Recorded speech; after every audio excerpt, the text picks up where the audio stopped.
After the formation of seed, जब seed बन जाता है तो पूरी ओवरी फ्रूट के अंदर चेंज हो जाती है। Ovary changes to fruit.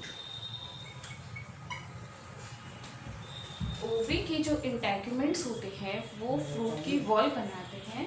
इंटैगमेंट्स are converted to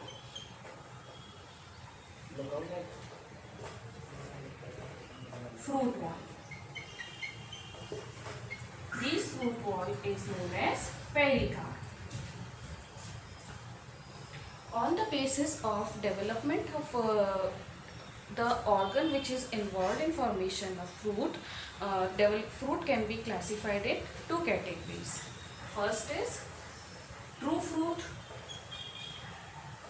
and the second one is false fruit. True fruit means if the development of fruit occur from the ovary, then it is known as true fruit. अगर fruit का development completely ovary से होता है तो उसे हम true fruit कहते हैं. The whole ovary is changing to fruit. और जो fruit है वो purely ovary से develop हो रहा है. लेकिन अगर ovary के अलावा दूसरे जो फ्लावर के पार्ट हैं जैसे कैलेक्स, कोरोला, थैलोमस, अगर वो सब भी पार्टिसिपेट करते हैं फ्रूट के फॉर्मेशन में तो उसे हम बोलते हैं false fruit. If other parts other than ovary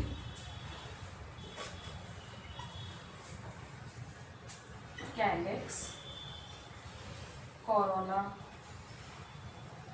thalamus, different part participate in the formation of fruit, then it is known as false fruit.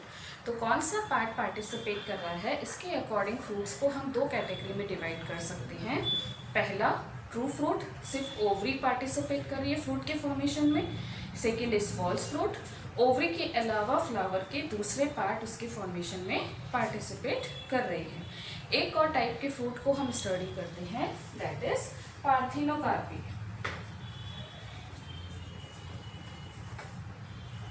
Parthenocarpic fruit. अगर फ्रूट का डेवलपमेंट ओवरी में बिना फर्टिलाइजेशन के हो जाता है, ovary as it is fruit में convert हो जाती है बिना फर्टिलाइजेशन के, then it is known as parthenocarpic. If the fruit is form from the ovary without fertilization, it becomes parthenocarpic fruit. Such fruits are seedless. They are formed without fertilization. For example, banana. इस तरह से fruit का formation 3 headings में study किया जाता है: true fruit, false fruit and parthenocarpic fruit.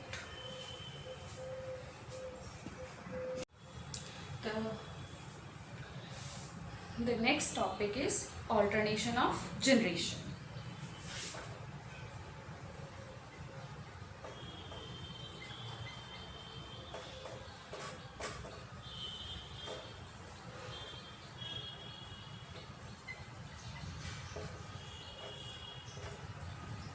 Alternation of generation का मतलब पीढ़ी एकांतरण. इसका मतलब एक जनरेशन आ जाती है और उसकी जगह दूसरी आ जाती है, फिर दूसरी जाती है और वापस पहली आ जाती है. ऑल्टरनेट, एक के बाद एक, वही क्रम जो होता है, वही प्रोसेस जो चलता रहता है, that is known as alternation of generation. Angiospermic plants में हमने देखा था कि स्पोरोफिटिक और गैमेटोफिटिक 2 फेजेस में ऑल्टरनेशन ऑफ जनरेशन चलता रहता है. कैसे? Main plant body is sporophytic. Sporophytic means it is bearing root, stem, leaves, flower. It is diploid. This जो मेन फेज होती है प्लांट की वो डिप्लॉयड होती है और इसमें रूट, स्टेम, लीव्स ये सारी चीज़ें होती है. एक ट्री होता है और उस ट्री पर रूट, स्टेम, लीव्स सब देखने को मिलती है, उसके ऊपर फ्लावर लगते हैं और ये फेज कैसी होती है? डिप्लॉयड. यानी इसमें नंबर ऑफ क्रोमोसोम डिप्लॉयड होते हैं. फिर एक पर्टिकुलर पीरियड आता है और उस पीरियड में उसमें फ्लावर्स बनते हैं. फ्लावर्स अपन को पता है कि वो रिप्रोडक्टिव ऑर्गन होते हैं. इसमें फ्लावर्स का फॉर्मेशन होता है. इन फ्लावर्स में male and female reproductive organs होते हैं. रिप्रोडक्टिव ऑर्गन में हमें पता है कि stamens and carpels, they are the gamete bearing organ in the plant.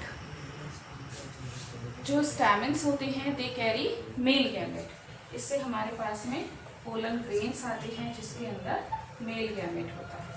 Similarly जो कार्पल है उसमें ovule and ovule contains egg, ये बहुत शॉर्ट ड्यूरेशन के लिए आता है। इसमें गैमेट्स बनते हैं इसलिए ये कहलाते हैं गैमेटोफिटिक फेज। इंडिपेंडेंट नहीं होते हैं, बहुत शॉर्ट ड्यूरेशन के लिए होते हैं, और जब ये गैमेट बन जाते हैं तो ये शॉर्ट इंटरवल के बाद मैच्योरिटी पर दोनों आपस में हमने पढ़ा था कि फ्यूज़ हो जाते हैं। फ्यूज़ होने पर फर्टिलाइजेशन होता है और हमारे पास में वापस से एक डिप्लॉयड स्ट्रक्चर आ जाती है, that is zygote. This is N, this is N. N means number of chromosomes are half. तो ये जो पीरियड होता है ये गैमेटोफिटिक जनरेशन कहलाता है, और गैमेटोफिटिक जनरेशन शॉर्ट इंटरवल के लिए होती है और वापस से दोनों गैमेट फ्यूज होकर डिप्लॉयड गैमेट्स बनाते हैं। और अगेन इस ज़ाइगोट में हमने फर्दर डेवलपमेंट से पढ़ा था एम्ब्रियोजेनेसिस, जिससे एम्ब्रियो का फॉर्मेशन होता है।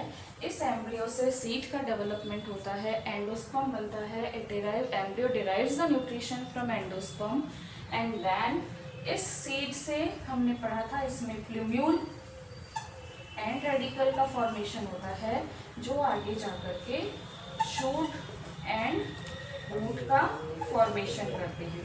इन शूट एंड रूट से वापस से हमारे पास में स्पोरोफिटिक फेज आ जाती है। इस तरह से ओवरऑल गैमेटोफिटिक फेज और स्पोरोफिटिक फेज, हैप्लॉइड और डिप्लॉइड फेज में कंटिन्यूसली कन्वर्जन होता रहता है। ऑल्टरनेटली एक जाती है और दूसरी आ जाती है। This is known as alternation of generation.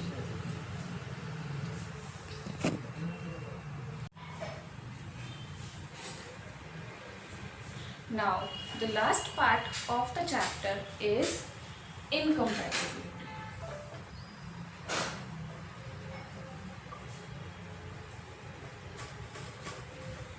What is incompatibility?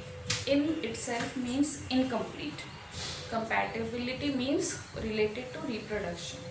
अगर male and female gamete present है, फर्टाइल है, फंक्शनल है, पर फिर भी अगर वो किसी भी कारण से फर्टिलाइजेशन नहीं कर पाते हैं, then it is known as incompatibility. Fertile and functional male gamete,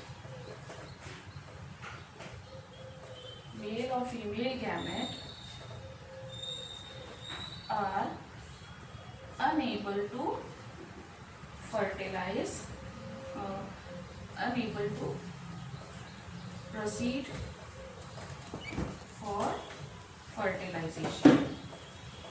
किसी भी कारण से, किसी भी बैरियर से अगर फर्टाइल और फंक्शनल होते हुए मेल एंड फीमेल गैमेट अगर फर्टिलाइज नहीं हो पाते हैं, then it is known as incompatibility.